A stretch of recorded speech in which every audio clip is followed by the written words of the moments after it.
গেল বৃহস্পতিবার সকালে মেয়েকে বাসায় রেখে কাজে বের হন ভ্যান চালক আবদার হোসেন। বাসায় এসে শিশুটির উপর যৌন নির্যাতন চালায় এক স্কুল শিক্ষক। শিশুটির চিৎকারে আশপাশের লোকজন ছুটে আসলে পালিয়ে যায় সে।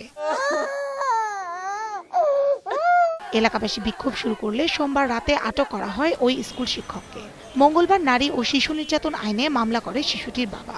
আটকের পর থেকে আপোষ রফার জন্য শিশুটির পরিবারকে হুমকি দেওয়া হচ্ছে।